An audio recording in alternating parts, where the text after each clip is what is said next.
مکہ میں آئی. اور مولا علی علی تو تھے, مولا علی بعد میں بنے ہیں, اور یہ علی تو تھے, حیدر کرار شیر خدا بعد میں بنے ہیں. مطلب کیا ہے؟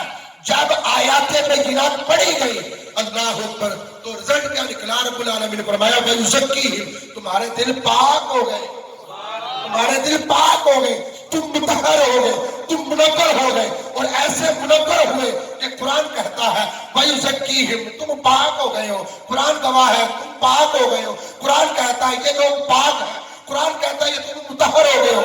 بلکہ میرے آقا کا فرمان یہ ہے کہ تم اتنے پاک ہو گئے ہو کہ آج تمہیں بتاتا ہوں تم جنت میں جاؤ گے, تم جنت میں جاؤ گے.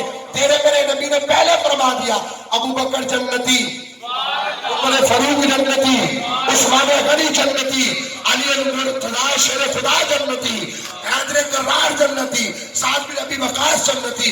10 عشرہ مبشرہ صحابہ کو فرمایا جنتی جنتی. کیوں فرمایا؟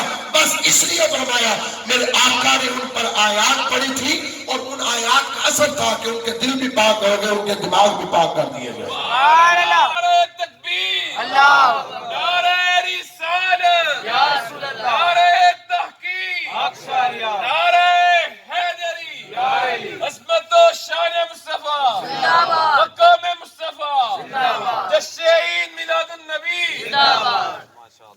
اللہ اکبر. اب قرآن کیا کہتا ہے آگے اس کے بارے میں؟ وَإِن قَالُوا مِن قَبْلُ لَفِي ضَلَالٍ مُبِينٍ, اور اس سے پہلے تم کھلی گمراہی میں جا رہے تھے. ان سے پہلے جو اللہ کا تم پر فضل ہوا, جو تم پر اللہ کا فضل ہوا, اس فضل سے پہلے تم کھلی گمراہی میں جا رہے تھے. قرآن کہتا ہے مطلب یہ بنتا ہے کہ نبی صلی اللہ علیہ وسلم کی ذات بابرکات تشریف لائی, 1400 سال سے زائد اب عرصہ گزر گیا ہوا ہے. قرآن بھی ہمارے سامنے ہے, آقا کا فرمان بھی سامنے ہے. کمال ہے کہ نہیں؟ اور اس سے بڑی میرے ذہن میں بات آ رہی ہے, قرآن تو موجود ہے, نبی صلی اللہ علیہ وسلم کا فرمان بھی موجود ہے. دیکھیں خانہ کعبہ, سبحان اللہ, جس جگہ پر ہر نبی کا گزر ہوا ہے, خانہ کعبہ ہر نبی وہاں تشریف لائے, ہر رسول آئے. جو 1,24,000 کم و بیش انبیاء کرام کہتے ہیں نا, ہر نبی کا اس جگہ سے گزر ہوا ہے, وہ وہاں سے گزر کے گیا ہے, اپنی نبوت کے دوران وہاں سے گزر کے گیا ہے. اللہ اکبر. تو خانہ کعبہ آباد ہے, سبحان اللہ, اور کتنا آباد ہے؟ 1,24,000 کم و بیش انبیاء کرام علیہ السلام اجمعین کی محنتیں, ان کی کاوشیں, ان کی محنتیں اور ان کی لگن سب کچھ ایک طرف ہے.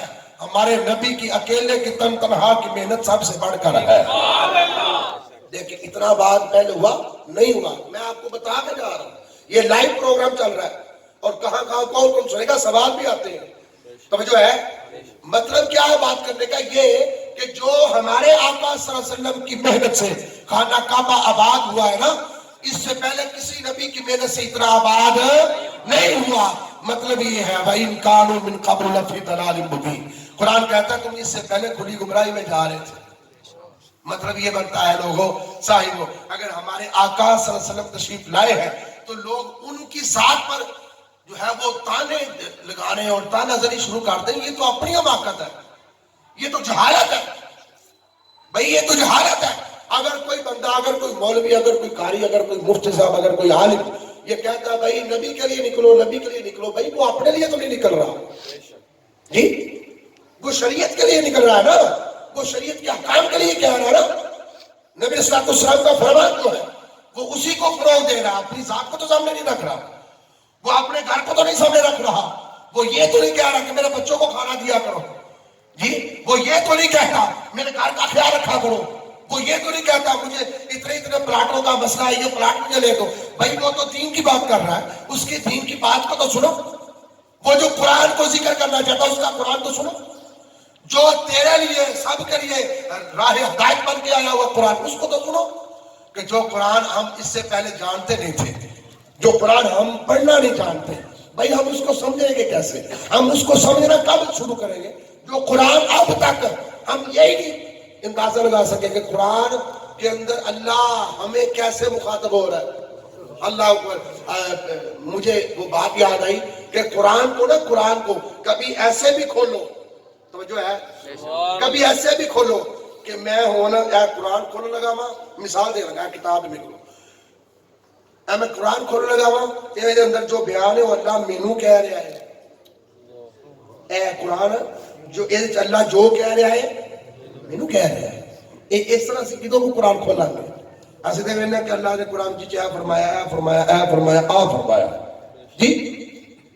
یہ کب کھولیں گے کہ جب یہ کہیں کہ جو اللہ فرما رہا ہے نا یہ مجھے فرما رہا ہے جی, یہ جو اللہ فرما رہا ہے مجھے کہہ رہا ہے. کیا بندہ خدا ٹھیک ہو جا, مرن تو پہلے ٹھیک ہو جا, نماز تیری کامل ہونی چاہیے, قرآن تین ہونا چاہیے تاکہ قرآن کو پڑھ کے تو سمجھ سکے اللہ تعالیٰ دا یہ عذاب آ جائے, اللہ دی پکڑ آئے تو کیویں دی آئے گی, سمجھ آ رہی. تو میری بات کرنے کا مقصد صرف یہ ہے کہ جس ذات کو اللہ تعالیٰ نے ہمارے لیے آئیڈل بنا کے بھیجا, لوگوں نے تو اس کے اوپر تانا دینی شروع کر دی, بیوقوف کی انتہا ہو گئی. اللہ اکبر. جس نبی کو, جس ذات کو ایسا عشق جو ہے وہ اللہ تعالیٰ نے عشق والے لوگ دیے. اللہ اکبر. سیدنا عثمان غنی رضی اللہ تعالیٰ عنہ ایسے پیروکار, سبحان اللہ, عظمت عثمان غنی پر قربان نہ جائے. آپ اپنی زندگی کے اندر عثمان غنی رضی اللہ تعالیٰ عنہ اپنی زندگی کے اندر بھائی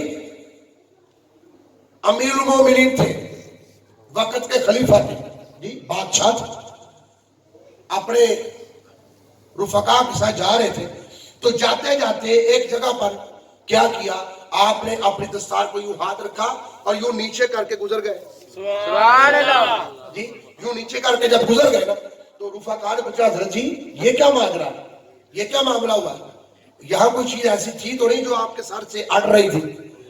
تو آپ نے فرمایا مجھے بھی پتا ہے کہ یہاں کوئی ایسی چیز نہیں لگی ہوئی جو میرے سر کو اڑ جائے, مجھے پتا ہے, لیکن ایک بات ہے, کیا یہاں سے ایک دفعہ گزر ہوا تھا امام الانبیاء صلی اللہ علیہ وسلم کے ساتھ, میں بھی اس وقت ساتھ تھا, تو نبی صلی اللہ علیہ وسلم کے ساتھ جب میں ساتھ گزرا تھا نا تو یہاں اس وقت ایک درخت لگا ہوا تھا اور درخت کی شاخیں نیچے کو تھی, اور ہمارے آقا صلی اللہ علیہ وسلم جب یہاں سے گزرے تو اپنی دستار کو یوں ہاتھ رکھے یوں نیچے سے ہو کے گزرے تھے.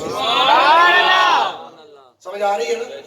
وہ صحابہ نبی سے یہاں تک عشق کریں, ضرورت کسی شے کی نہ ہو لیکن پھر بھی میں فرض محبت ادا کر رہا ہوں, کسی کی ادا کو ادا کر رہا ہوں. جی یہ بھی تو عشق ہے نا. آج کیا کیسا عشق ہے, آج کیسی محبت ہے نبی کے ساتھ, آج کیسا تعلق ہے نبی کے ساتھ. لا الہ الا اللہ محمد رسول اللہ صلی اللہ علیہ وسلم. بھائی محفل میلاد بنا لیں گے یا محفل میں میلاد میں چلے جائیں گے تو بات ختم ہو جائے گی. اللہ اکبر. خدا کے لیے اس بات کو سمجھو کہ محفل میلاد بنانے کا مقصد یہ ہے جو ہم دور ہو چکے ہیں ہم قریب ہو جائیں, یہ مقصد ہے. وہ کوئی یہ نہ سمجھے کہ بھائی دیکھو بھائی ہم نے منا لیا بس بات ختم, اس سے ہم منافی نہیں ہیں, اس سے برکتیں ملتی ہیں. جی محفل میلاد ہونے سے برکتیں ملتی ہیں, سرکار کا ذکر کرنے سننے سے برکتیں ملتی ہیں. اللہ اکبر. لیکن کوئی یہ نہ سمجھے کہ یہی سب کچھ ہے. نہیں نہیں نہیں, میں نے حضور صلی اللہ علیہ وسلم کی محبت کا ایک نقطہ آپ کے سامنے رکھا ہے کہ ہمارے نبی رشد و ہدایت کا سرچشمہ بن کے آئے ہوئے ہیں. کوئی بندہ یہ نہ کہے کہ نبی کو کچھ پتا نہیں ہے, نبی تو سب کچھ پڑھ کے آئے امتی کے لیے. ارے دنیا کائنات کے اندر کوئی ایسی شخصیت پیدا نہیں ہوئی کہ جس کی ساری زندگی آئیڈیل ہو. کتنے انبیاء آئے, 1,24,000 کم و بیش انبیاء کرام. کسی کے متعلق اللہ نے یہ نہیں فرمایا کہ اپنے نبی کو دیکھ کر ساری زندگی اس کے مطابق گزار لو. تو جو ہے نا کٹی وڈی گل کرنا بس. ہاں جی, کسی نبی کے لیے اللہ نے یہ نہیں فرمایا کہ میرے نبی کے جو میرے نبی نے ساری زندگی کیا یہ کر لو. نہیں, باقی تمام انبیاء کرام کی زندگی کے حالات مختلف تھے.